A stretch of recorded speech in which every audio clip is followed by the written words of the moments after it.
what's the tax notice over?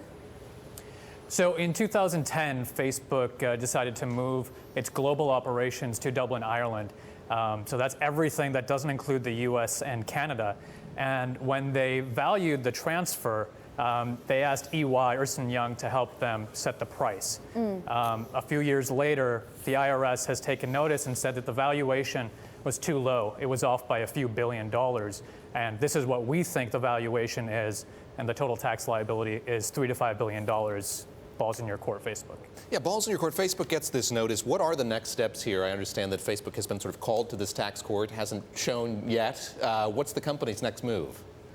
So they have a few options, and they've said that they will challenge the notice. So they'll go to federal tax court and say, we have our experts. They've told us this is our valuation, and the IRS will probably come up with their own experts and say, this is the price tag that we believe you should be paying on.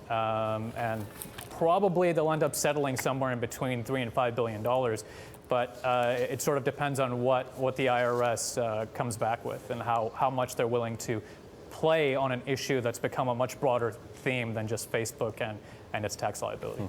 All right, just hang on one second, Cartier, because I want to read a comment that Facebook made on the potential tax liability in a filing Thursday. Quote, if the IRS prevails in the assessment of additional tax due based on its position, the assessed tax, interest and penalties, if any, could have a material adverse impact on our financial position, results of operations or cash flows. $5 billion, I mean, it's a hefty chunk of money. Even for Facebook. Even for Facebook, yeah. It is. It's $5 billion is nothing to sneeze at. There are other companies that have faced similar tax liabilities. They're fighting it. They're fighting it hard. Over the last few months, the IRS has asked them to, not asked them, they've summoned them to court and said, give us your books, tell us how you got to this number, which you paid to transfer your assets to Dublin. And Facebook has declined. So they're going to fight this tooth and nail because, as you say, $5 billion is not a small sum. You mentioned Ernst & Young, the accountancy that worked with Facebook on this deal. Does that firm stand any culpability here?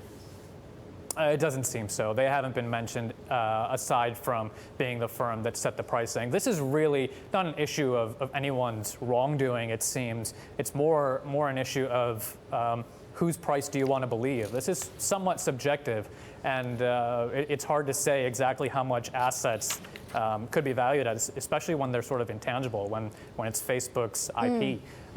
So the ball is sort of up in the air. I don't see EY being Cartier, has anybody done the math on what Facebook has saved, though, by headquartering in Ireland?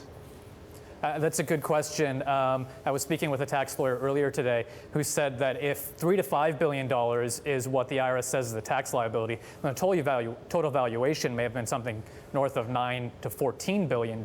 So it might be still worth it for them to actually just pay this and stay there. It's possible. Yeah.